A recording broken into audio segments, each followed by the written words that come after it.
All right, let's go. So yeah, let me take, this was one example. And in fact, I spent more time talking about it since it was more on the career path side of questions. So let me bring it back to the science parts, the parts that we do a lot of thinking. So going back to my, nature-inspired approach to research, and especially these days with the lockdown, the moments you are able to get out, sometimes I think we're all exposed more to the nature. So it's been helping me do a little more thinking. Bringing back to this, we talked about sound and music. We did talk about music, indeed. Pulse echo-navigation, we talked about it. Ultrasound imaging, we went into depth about how do you build an ultrasound probe, what's inside an ultrasound probe. Now, I hope you took home the message that you can also build one buying something from eBay. We briefly talked about functional imaging. It will come up more later on. Ablative ultrasound, we'll talk about that. I think I'll skip like the rest of this stuff: neuromodulation, drug delivery, thermometry, piezosurgery. But I will talk about cell localization because it's kind of like, as I'm telling my story for my career, let's actually start with cell localization. So the next thing is one of the many projects I did in my postdoctoral training. I mentioned I left Toronto and I went to Boston, again to Dr. Khaddam Husseini's lab. And he has tons of things going on, tons of people. So working in his lab is almost like being in a conference. You get to see like who's working on what in a field, because it's also a huge lab, 100+ size. So one of the things that's relevant to my acoustic talk, and I enjoyed working on this, is we had an grad student from Oxford visiting Harvard, and Nasir. Shahid Nasir, and then what he was working on was he was really building like, let me see if I can use the annotation. All right. Do you see? Oh, yes, it finally works. Okay. So what you see here, it's a piezoelectric element. Actually, look at this one first. So this is a piezo element. You give it electricity, it gives you sound wave, right? If you do the same thing with another one, you give electricity, it gives you sound wave. Then you're gonna have two different sound waves. Look at here now. You're gonna have this one sound wave, and you're gonna have this one, another sound wave. So it's as if two people are standing on the other side of two sides of one rope, and they're both doing this, right? And those two people are these probes that I'm talking about. If these two people like do this in a random haphazard way, you're gonna see all sort of like beautiful, artistic features, patterns. But if these two people are really kind of engineering geeks like we are, and if they're like, well, let's move the hand in phase, like we do the same thing together, then what you're gonna see, so you're gonna see like more engineered waves. So what you see here, I think, again, what you see here is what we call standing wave. Means, you're gonna have the peaks. I'm still struggling with changing the color. Oh, now I can't. So you see the peaks and you see what we call nodes. So the nodes here means there's like zero pressure. So all the cells would love to align under zero pressure. Who doesn't, right? We are all people. If there's an environment that's less pressure, we all tend towards that, right? So the beauty of this is that you have two piezo elements, you take the two sides of the ropes, you do this, right? And then you create these zero pressure nodes, and underneath that, all the cells will align. And if you do that in one direction and two directions, then you're able to localize the cells in 2D. And then you're able to see that, look, the cells will align the way you want them to be. Look at this one. Very beautiful work. It was fun to do this. And I think it's another example of the type of things you can do with sound. I think in the interest of time, I'm gonna go quickly. If you have questions, we're gonna come back to this. But hopefully I'm not leaving you in dire need to know more about it, because there's many other projects I want to touch upon. So, okay. Another application of sound that hopefully I can inspire you to be thinking more about it. I know Amir has a deep desire for high intensity focused ultrasound. So we'll talk a little bit more about ablative ultrasound here, number 5. And being in a clinical department, I have the blessing, and one of the, as I do my gratitude countdown in these times of lockdown, one of the things I'm grateful for is, you know, how I'm in a clinical department, right? And I have amazing surgeons on a daily basis telling me where's the state of the art, where are the needs. And if they have ideas, they come to me. You have no idea how humbling that is, right? You know, so when somebody knocks at your door and says, you know, I have one of my good friends, Brian, Dr. Huang, who is here as well. Welcome, Brian. I think he's doing babysitting, so I won't put him on the spot. But, you know, it's so humbling, Brian, when you knock at the door and say, you know, I have an idea. Can we talk about it? It's so humbling to team up with you and Dr. Gama, who's also on the call. Good morning. To do these things together. So I think that's one of the blessings that I count on my gratitude list during the lockdown. So back to the state of the work, state of the field. One of the things that's getting more and more common is minimally invasive surgeries or keyhole surgeries. You know, it's obvious for many reasons. You don't want to kind of like open up the entire skull. This is not even brain surgery, any surgery, right? The smaller the incision, the better. Because A, you can go home faster, you can recover faster. B, there's less potential for infection if you have a smaller incision. C, there's less bleeding, right? So for all of those reasons, then who doesn't want to do keyhole surgeries? But it's hard. It's really hard. If you don't have visualization, you have no idea what's going on inside the anatomy. You're gonna need, miniaturized devices and precision medicine, right?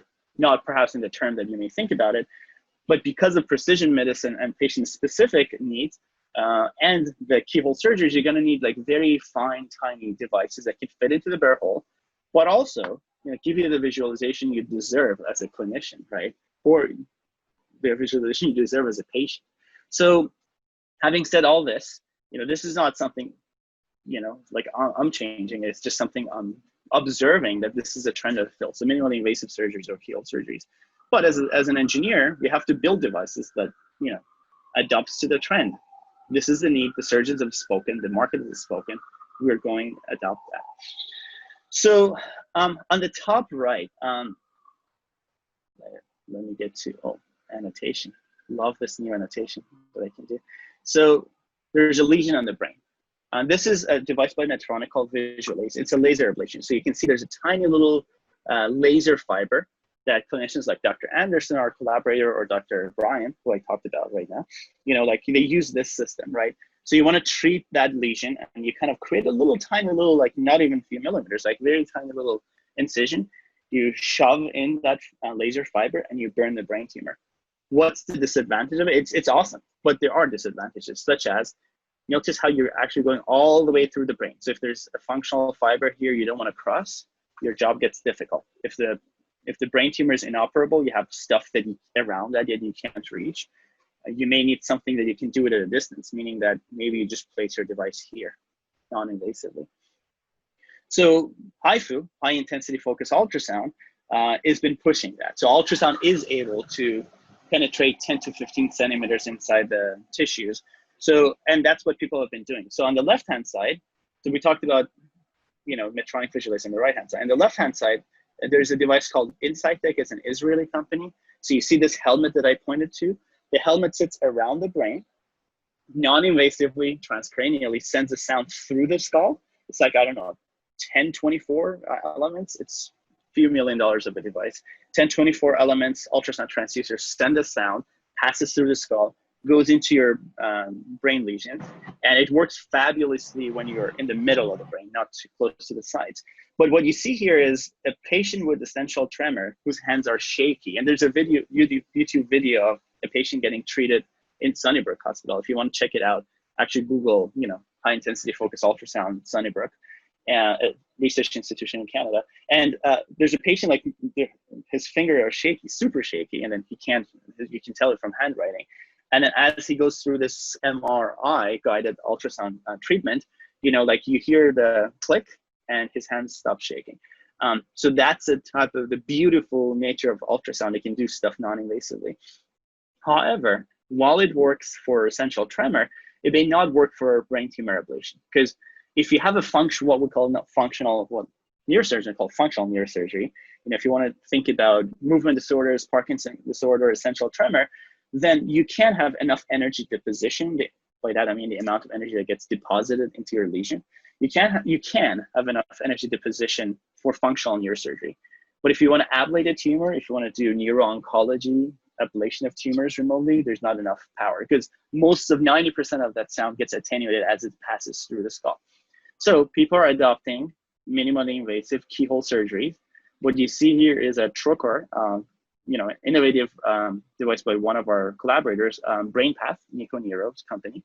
And you can send a lot of like neuronavigation and endoscopes to do stuff inside this. So you can treat somebody's brain while seeing it, visualizing it. But now the challenge is how do you fit an endoscope visualization and all of those surgical toolkits in something that's very tiny, right? Okay, I hope I've incentivized you enough to know that there's a need here. So we thought about, I should think about getting rid of format annotations.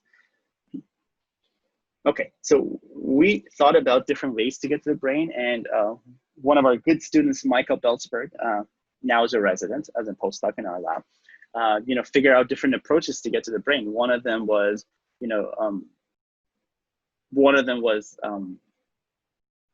this approach that he came up with.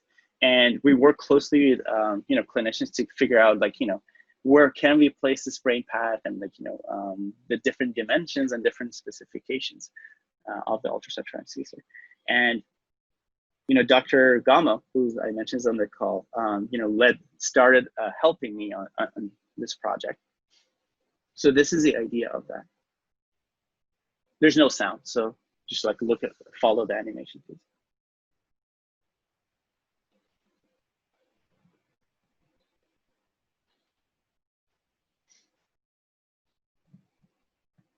Let me repeat the animation.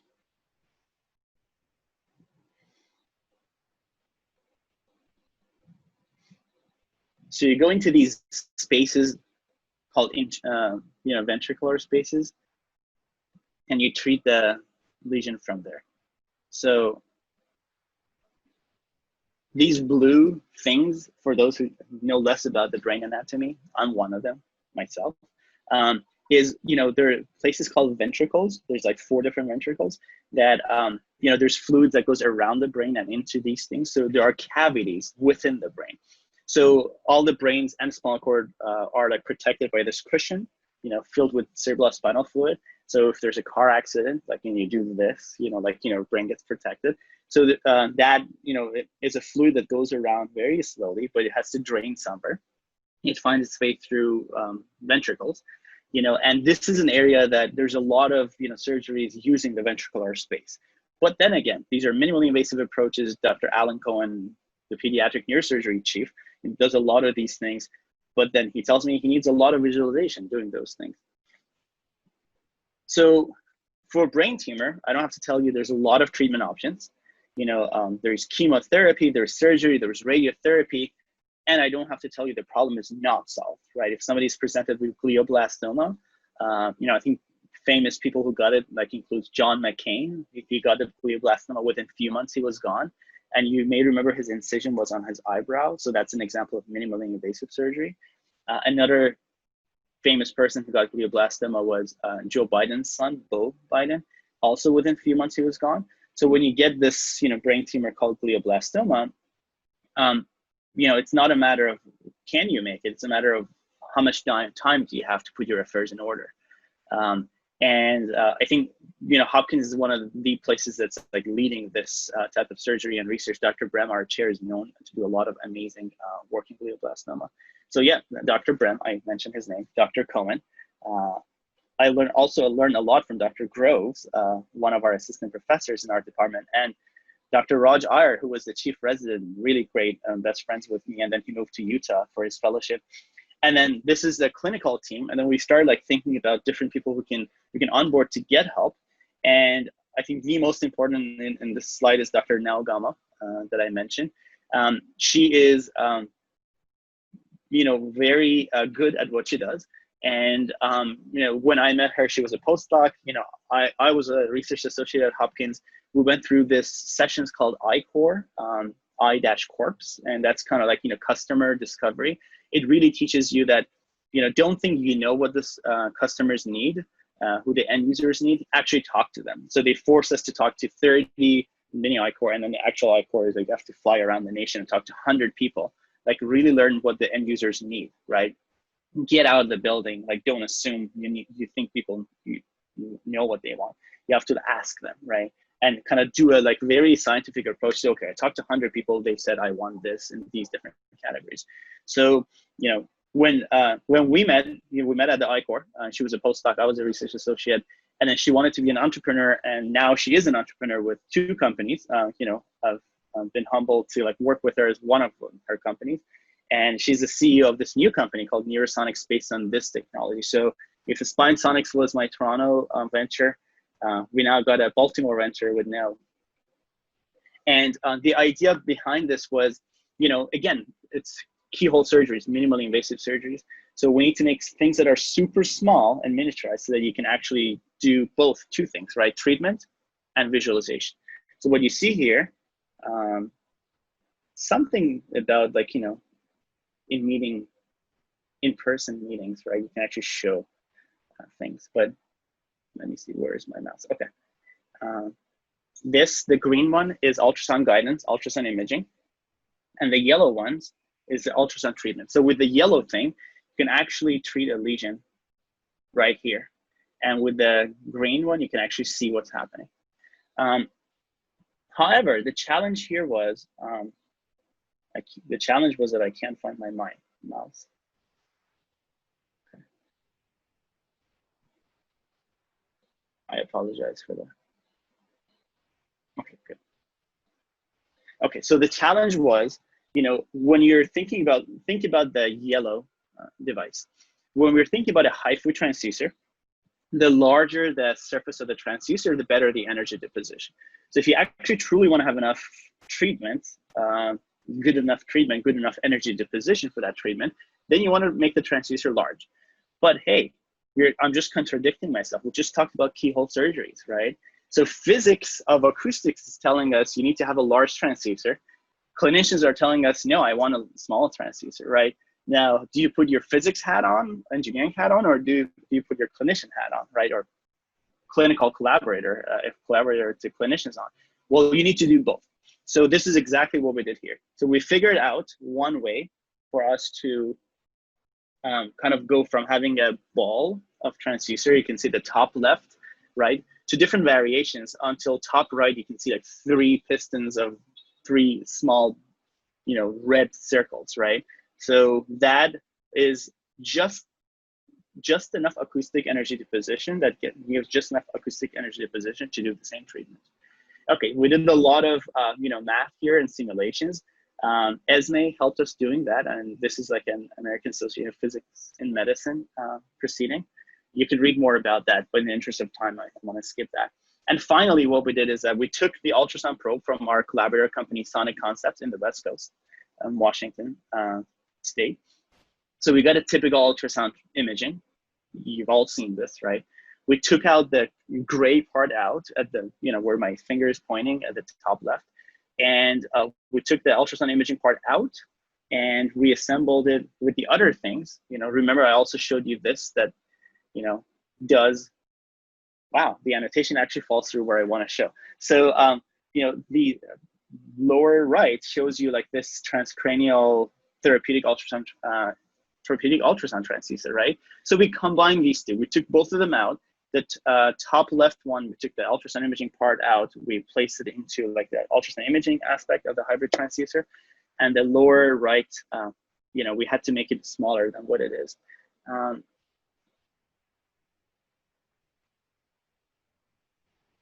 I'm trying to clear my annotation. Somehow I don't see my mouse, so I apologize for the wait.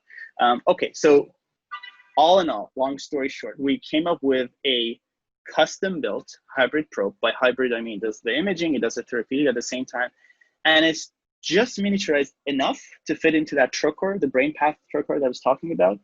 This is by no means, I wouldn't advertise it as a miniature device. I don't want that in, you know, my brain or anybody else's brain. But this is the first prototype. This is the engineering first prototype. You build something, you look at the form, you look at the function, you revise based on that. So, but hopefully it can give you a sense of what we built with Sonic Concepts, or actually Sonic Concepts built it with our help in design. And we did experimental validations with Micah and Neo. So what you see here is that we place this whole thing, the left image shows how you place things in water tank when you want to do ultrasound tests, because ultrasound propagates in water better than air. It's actually horrible in air, but you have to put ultrasound gel and like pour water. And then the middle panel shows you how the ultrasound transducer on the right creates a little bit of lesion on the tissue mimicking phantom on the left. I'm still talking about the middle panel. So still talking about, this is a tissue mimicking phantom. There's a lesion here, and this is a transducer. And if you zoom in on here, then you're gonna see that you can create a lesion on the, much like a grain of rice. Like an elliptical, like 1 or 2 millimeter by 7 millimeter. So this is a water tank, a lot of experimental validation. We did test both on tissue mimicking phantoms and this is a tissue mimicking phantom, but you can see a lot of lesions, like actually 5 lesions here, and you can see a chicken breast here. Should start testing things out. And then this is a video. You don't have to hear the sound, but hopefully as you look at the video, keep an eye somewhere here. So something is gonna happen here. Let me do it this way. Okay, now I'm gonna run the video.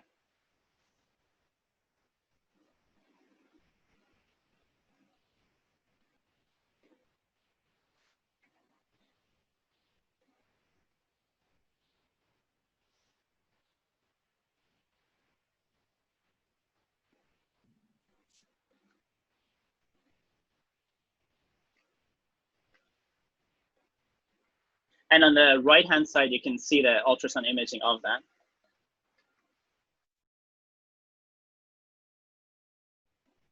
So look for right in the middle. This is a HIFU going on, and you can see the lesion being formed. So again, this is an ultrasound imaging, ultrasound guided therapeutic ultrasound. So you can see as the lesion is being created, you can clearly see it here. Okay, great. Okay, so these are like under 10 seconds of sonication, 30 seconds of sonication, the top view, side view, things that we did on tissue mimicking phantoms. And finally, in the interest of time, I'm trying to rush through different projects that we are doing now, so that hopefully you won't get a lot of Zoom fatigue. But if you wanted to read more about this, we just published this paper in Ultrasonics, Elsevier's Ultrasonics. And you can read more about this. We're trying to push the boundaries when it comes to minimally invasive therapeutic ultrasound. Again, the challenge was, do you put your physics and engineering hat on because you need a large transducer, or do you put the clinical view hats on, right? And we tried to do both here. And Neo is pushing the boundaries and leading the way to commercializing this Neurosonics Medical. And you can see, Neo, Stephen Restaino, and Bill Blankenship in this picture from Maryland Development Center. All right, 2 more quick projects that I want to describe. So one of them is about functional imaging and blood flow sensing, and another one gets into the final thoughts about another minor application in ultrasound imaging. Let's talk about functional imaging. I did briefly mention that anatomical imaging is the first thing that comes to everybody's mind, right? When you think about ultrasound, you think about, oh, let me image this thing. But sometimes it's more about knowing whether tissue is alive. What's the physiology? Is there oxygenation? Is there tissue perfusion? Is there blood flow? And so the next example you're going to see is something that's very dear to my heart. It's the next thing that you're going to push for, and it's all about functional imaging. So when spinal cord injury happens, right, it's really hard to understand what's going on in the anatomy and physiology, because there's a lot of micro-vasculatures here. So this beautiful drawing by Ian Sook, I mentioned Ian is one of our professors in neurosurgery that's very humble, approachable. He's helped me a lot, learn my way around Hopkins. This is a beautiful drawing from him. He's a medical illustrator. And moral of the story, take-home message from this slide is, when you think about spinal cord, it looks like, when you look at spinal cord, it looks like a pinky finger, right? So it's tiny already, tiny enough. But now if you want to know about the health of this tissue, again, you're like, you're driving your car and like this thing happens, like, so your like neck gets stretched, you may have a partial tear in your spinal cord, or NFL football players can go like, really crazy in the field, or soldiers in battlefield, they get traumatic brain injury all the time, spinal cord injury all the time. If you want to monitor their health, we need better tools out there. So right now, the standard of treatment is if anybody gets spinal cord injury, they come in the operating room, the surgeon does certain things, and they close the surgery. Even the best surgeons don't have an idea of what's going to happen inside the spinal cord injury following the surgery. So if there's a part of this, spinal cord that's not getting enough perfusion, not getting enough nutrients or oxygen, then what you can do is they can give neuroprotective treatments or neuroregenerative drugs, or you can increase the mean arterial pressure, more blood rushing through the entire body in the hopes that there's more blood going into the spinal cord. But hey, like you don't want to also overdo that. If you increase the mean arterial pressure too much, the patient is going to go blind, right? So in engineering terms, the treatment is okay, but we have a lack of feedback loop mechanism, right? So you kind of want to understand, how much am I overdoing the treatment? Should I do it at the end of the treatment? How is the treatment going? So, and it's really hard to see these microvasculatures. So those are the next things Dr. Theodore and I are thinking about. I mentioned Dr. Theodore was a chief of spine at, neurosurgery department at Hopkins, and my faculty mentor and my boss. So he's a visionary. He's been thinking about what things are missing from spinal cord injury so that we can hopefully invent the future of spinal cord injury treatments. And so we're thinking about how we have access to the spinal cord already when the surgery happens, and what sort of gadgets and devices can we use, and how can we use them to kind of monitor the injury post-operatively. So, one of the students here you can see on the right-hand side is Anna, and she led a capstone design, senior design capstone project with a team of fellow 8 engineering students. And they were thinking about, okay, can we use ultrasound to monitor those microvasculatures? And there's no question about the ability of Doppler ultrasound to see the flow in common carotid artery, right? You have a large vessel in the neck. Remember my master's, you have a large vessel in the neck. If you put the ultrasound for neck exam, you can see the flow for sure. However, that's large, that's large vessel to begin with, and it's like, speedy red blood cells. But now when you get into microvasculature, whether it's liver or whether it's spinal cord injury, we're talking about slow flow in small microvasculature. So one hypothesis from a scientific standpoint is how small of microvasculature can we see? And you can see some of the microfluidic devices on the left-hand side that Anna used with her team. So that one scientific question is how small of microvasculatures can ultrasound see or detect? And B, how slow of a flow can you see? As you guys know, if you want this transfer of nutrients and oxygen between the blood vessels and the tissues, then the flow gets smaller and slower and slower and slower as it gets into smaller microvasculature. So again, the scientific hypothesis here is how small can you see, how slow can you detect? And we started doing animal studies, with the ACUC approvals from Hopkins. What you see on the left-hand side is you drop, let me use my annotation here. All right, you drop a magnet so that you can induce spinal cord injury and use ultrasound to see, can the ultrasound see anything here, right? Is that the right tool for us to be able to get a sense of what's happening in the spinal cord? And what you see here is Eric Westbrook, one of our residents, dropping the weight. So you can see, let me use my annotation again. So this is Eric on the right-hand side. And if you look here, you can see the pig jumping up as he drops the weight. And in the next slides, I'm going to show you what our experimental results was. So just get a sense for the experimental setup for now. Look at the video. There's no sound.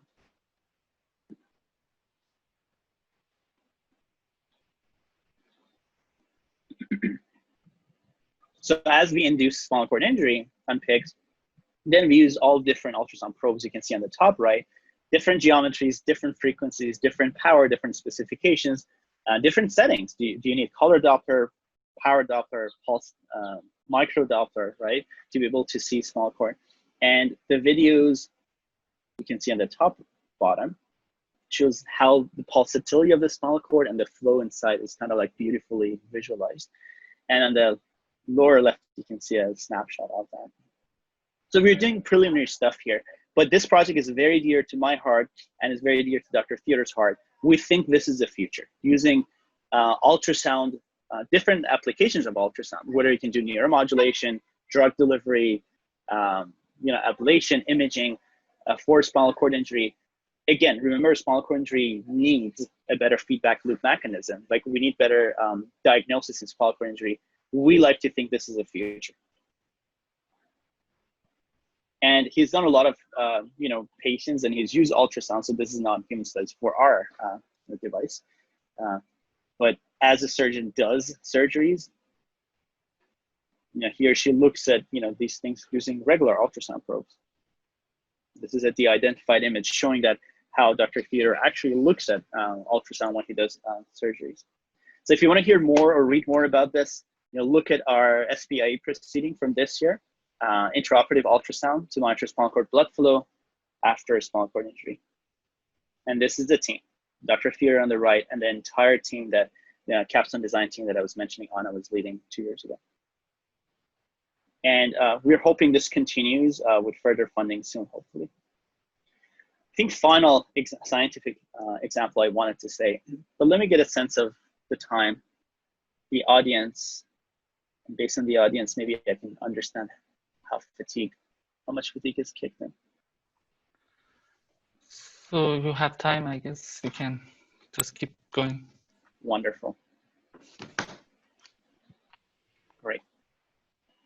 Okay. I think the final scientific thing I wanted to talk to you about is, we talked about sound and music. We definitely talked about the music ensemble, right? It wasn't about ultrasound, probably not what you wanted to hear, but I did think that we should, when we were thinking about sound, we should start from music to begin with. And then we talked about pulse echo. We brought it into ultrasound imaging. I showed you how inside ultrasound imaging probes look like. We talked about tissue perfusion monitoring, blood flow monitoring using ultrasound. We talked about ablative, burning the hell out of that tumor. And we talked about cell localization. Sadly, I think I won't have the time to talk about neuromodulation, drug delivery, thermometry, or piezo surgeries. But if there's interest, I'm always here. I'm all about sound and ultrasound for neuro.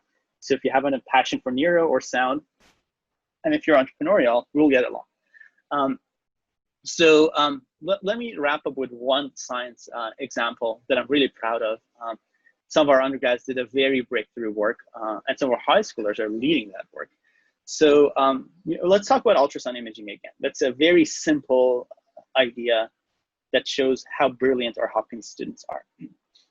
So this is an example of a design team that I was leading with Dr. Wang last year. So let me get a sense of this annotation. All right, now I'm losing my mouse again. Sorry, just give me 1 second.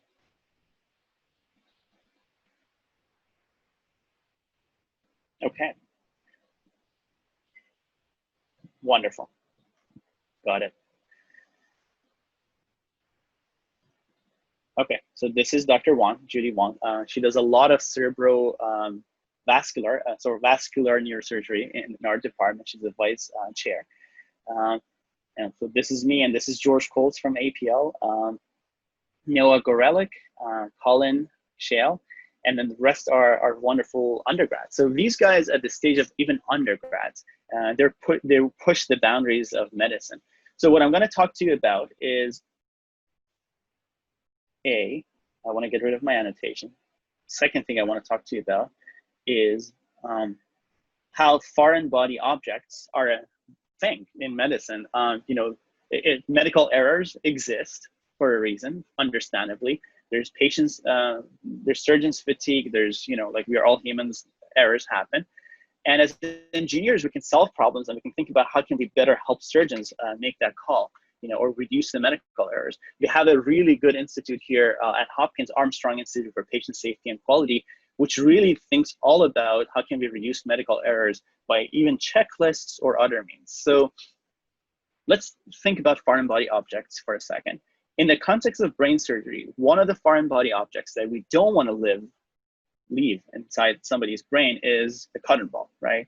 So if you have a cotton ball here, you prepare them nicely for somebody's brain surgery, and once you place it inside the brain, it really gets hard to see. So this is a picture courtesy of Dr. Brahman, Dr. Brian Huang here. So how can we help surgeons kind of see that? And for example, I hope you can, let me point you out to one thing here.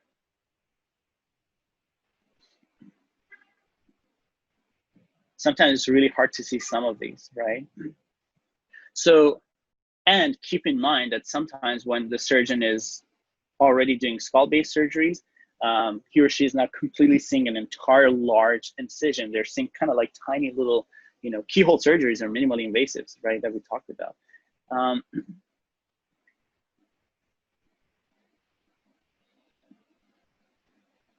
Bear with me as I wrestle with this annotation issue, trying to get rid of this.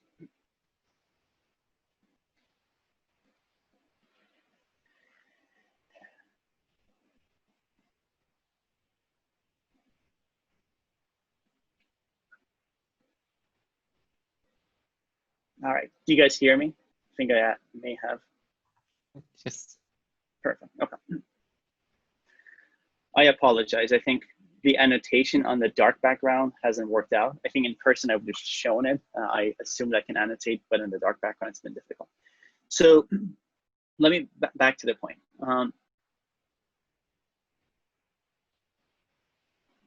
So these wonderful undergrad students really started thinking about how can they solve this.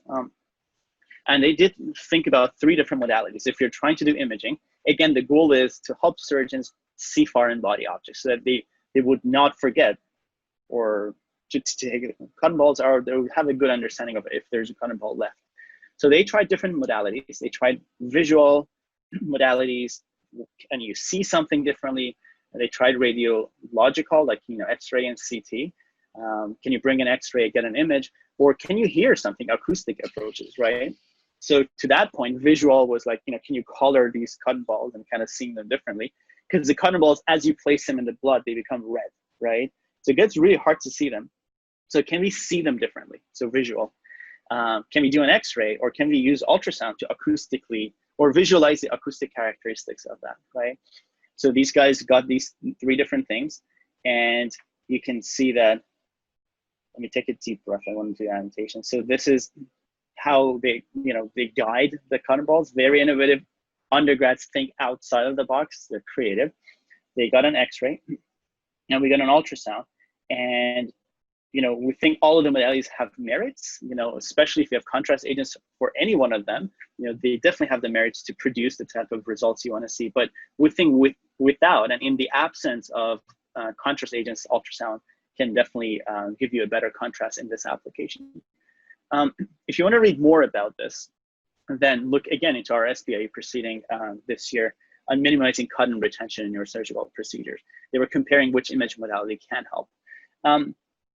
One amazing idea is we have 3 high schoolers in our lab, Venkat, Manish, and Catherine. If you guys are on the call, hi, you guys are fabulous.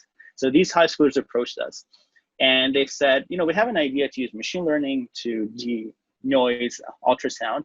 And usually, you know, Hopkins professors are really busy already. So like, you know, they don't have the bandwidth to add nice projects, you know, but I liked how they put their, you know, abstracts together. They're high schoolers, and already the abstracts they sent to us, it was in the IEEE format. I get a tons of emails, people asking, you know, can I get recruited into your lab? Can I do this or that? And I'm all for helping others. I was the immigrant kid that I told you about, that I got help from others to get to where I am. So I want to help others. But sometimes you also want to kind of understand whether we can work together. So usually a lot of times when I get emails, I ask them, okay, well, send me your CV, or can you write a little paragraph? If you want a reference letter, write your own reference letters.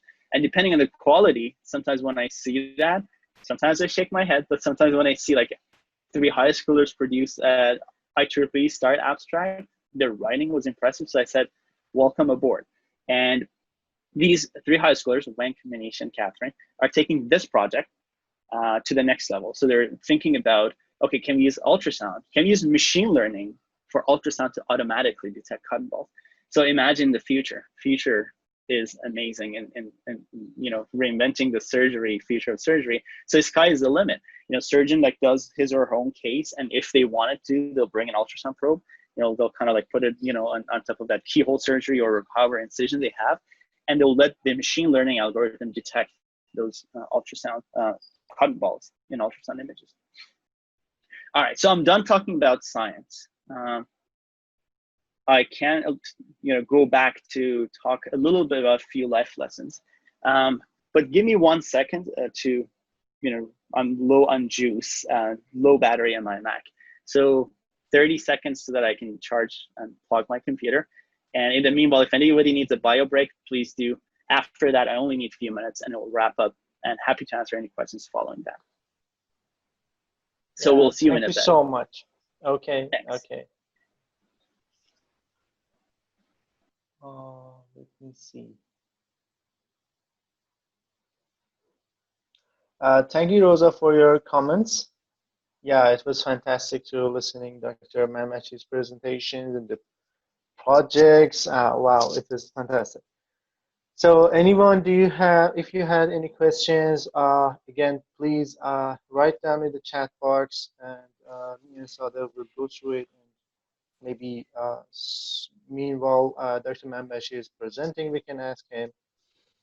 And when he finished his presentation, then maybe we could have at least a short discussion, and you can then raise your hand, and we will call you to ask your questions. Thank you so much for your patience.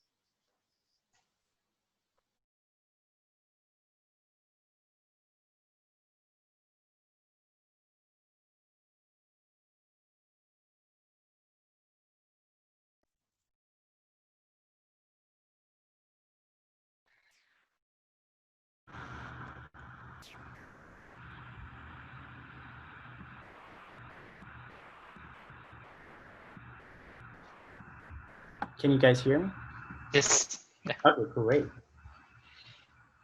How are we doing? Is there any fatigue from the audience? How's the feedback?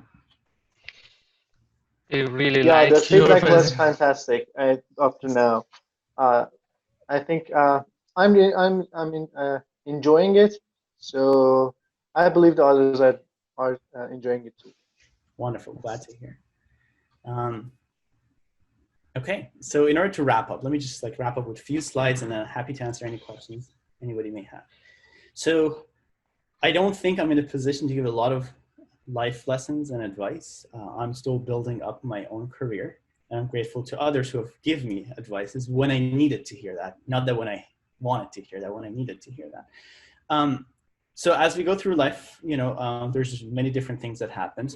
So I think I was thinking about what makes sense to give to you guys and present to you guys, and keeping the audience in mind. A lot of you guys are juniors, a lot of you guys are interested in research, and a lot of you guys are entrepreneurial. So I thought about these 4 or 5 things. It's not 10 commands or anything. It's just, my own failures presented to you. So one of the things, I wish the audio was working on this, Zoom. But if not, promise me to go after this, Paul, you've already spent 2 hours on this call. So maybe spend another minute or 2 and listen to this YouTube video, the famous Apple advertisement with the Steve Jobs narration, right? Well, Dr. Manbachi, excuse me, but if you, I think, change the audio setting in the bottom left side of your screen to something like computers, I think, a system or something like that, then I think we can hear the voice of the slides. All right, well, I'll try that. Let's try it then.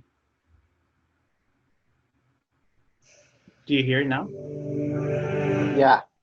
Perfect. All right, I'll let it run because I really want you to hear this.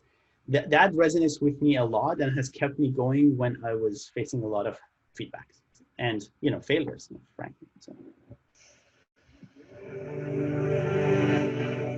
Here's to the crazy ones. Oh, excuse me. We do not see the clip, but we can hear. Okay. Well, that's fine. That's fine. You can, as long as you can hear that. Okay. Okay. And well, actually, maybe it's better because on the slide it actually has a caption, so it works both ways.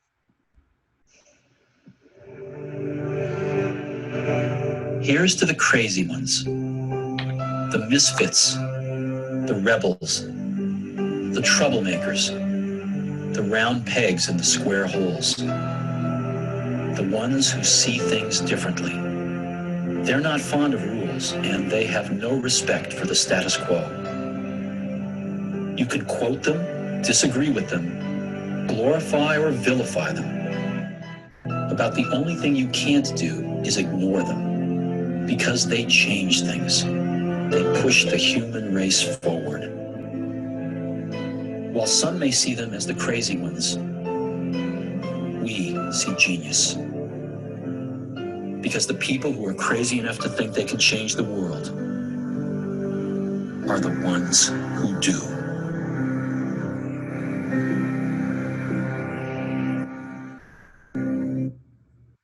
Okay, I hope you heard that. Okay, perfect. Let me see.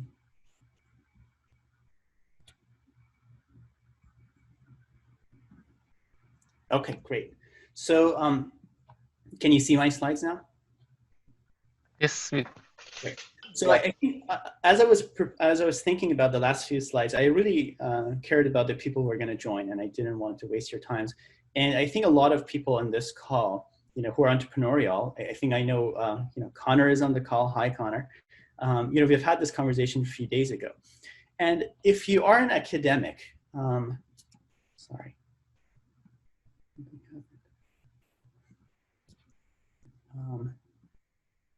You don't see my slide, do you? Or do you see it now? No, no, we cannot see.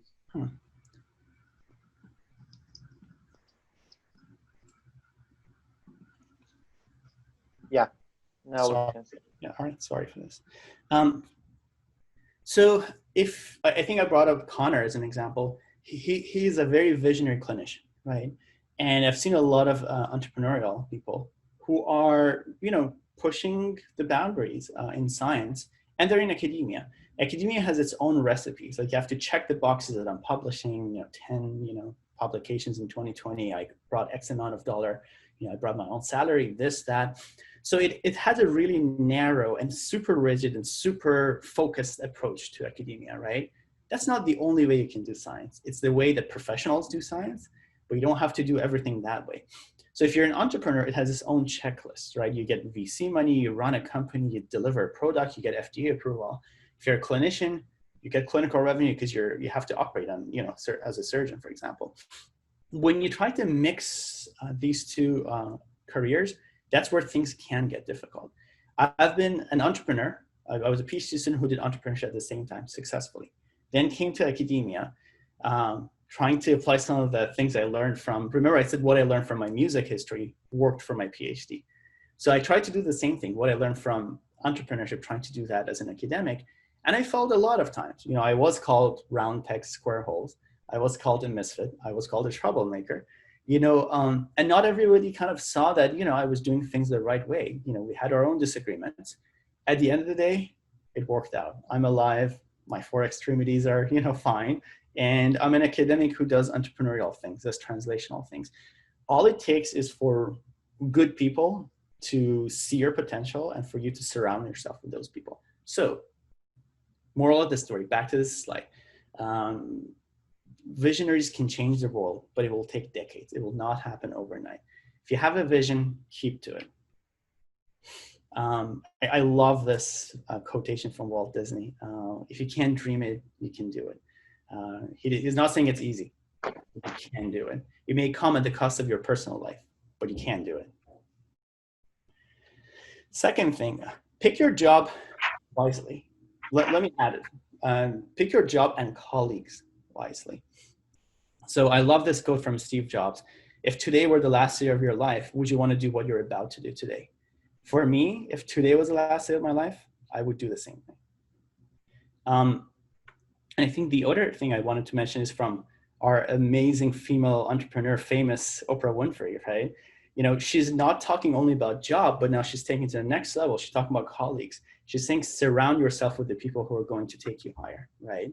So if you love your job, but you hate your colleagues, it's not going to work out. You can't make a career out of that.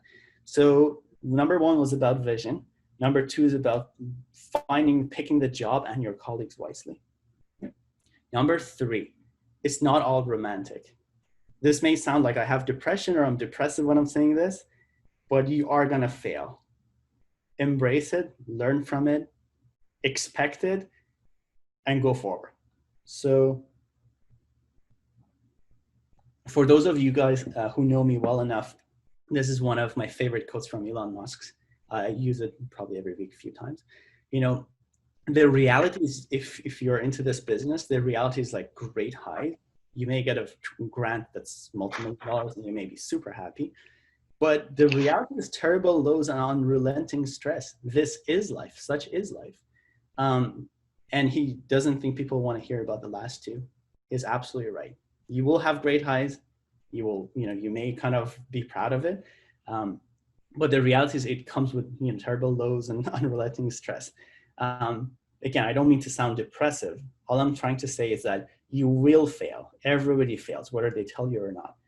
Just embrace it, learn from it, and move forward. Again, my favorite female entrepreneur, turn your wounds into wisdom. And the CEO Google, right? Like he couldn't say it any better. Wear your failures as a badge of honor. I advertise my failure. I'm doing it right here, right? When you do that, it shows your vulnerabilities and it builds trust. So again, vision, that was the first thing. Pick your job and colleagues right, and expect failures and learn from it. The fourth thing, be nice, be kind to others, help others. And Robin Williams couldn't say it any better. Everybody you meet is fighting a battle you know nothing about. So be kind. I think two things that I learned, some of the best people skills that I've been trying to learn is empathy and sympathy. So there's actually a book called Power of Now. Sorry, there is a book called Power of Now. I encourage you to read that. But there's a book called Power of Nice. That's by Ron Shapiro. That's one of the best books I've read. So if somebody wants to read books, Power of Nice, it's in the middle of pandemic, you're home. So read Power of Nice by Ron Shapiro. And of course, the famous Power of Now book as well. And I think, Robin Williams said it well, but I think our own Persian poet, Saadi, said the same thing, right? The children of Adam are limbs to each other, having one essence. One of us feels pain, it gets affected to others. So let's be nice to each other and let's help each other. And the final thing, so the final things is seek role models. So one thing about role models is, you need different people to learn different things from. You can't say there's one person I want to be exactly like this one person. Although I do want to be like, when I think about life, I've loved the mentorship I received from Dr. Theodore, Dr. Brem. I do want to be like these guys. So I think life is, I've been blessed to have good mentors. So when I think about Dr. Langer, Dr. Sometimes I think about, okay, if I'm facing this challenge, how would Dr. Theodore think about this? How would Dr. Theodore say this, right? It's not even science. Sometimes it's about life. Some of the challenges you get as you go through grant rejections papers, it definitely crosses my mind. I'm like, how would Dr. Theodore think about this? So, seek out mentors, role models. You don't have to physically be in the same room with them all the time. But we always have people who we look up to, right? And I can't be more thankful to the people who helped me get here. Dr. Kobo, Dr. Khaled Husseini, Dr. Santer, Paul Santer from Toronto, Dr. Yusuf Yazdi and Dr. Jeffrey Ling are people I look up to. And last but not least, find role models in your personal life. You need to learn your personal life. I can't emphasize enough how people can be successful in personal life and not in professional life, or other way around. So it's mutually exclusive. So I have been blessed to have women in my life that I learn from, and learn from everybody, regardless of their age. So this is my niece, 4-year-old now, I think 1-year-old at the time. I'm teaching her how to do music.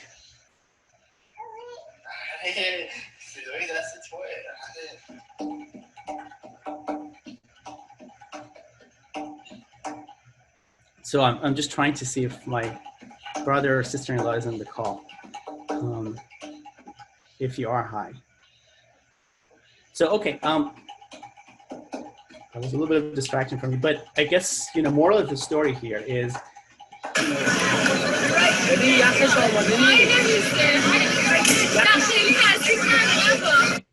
so moral of the story, learn from everyone regardless of their age. So the video I showed on the top is me teaching my niece how to play music, tone back. when she was younger. And the video on the bottom is she trying to teach me how to do ice skating. And, you know, I learned a lot. I did learn a lot from her about all the Santa stories that frankly we didn't know much about when we were growing up. So learn from everyone, you know, find role models and, you know, especially the women in your life. So I think if my mom is on the call, which I think she was trying to get on Zoom, she was trying to figure it out. Mom, thank you. I think over years of, you know, war, sanction, and immigration, you did it. So thanks. With that, thank you everyone for listening.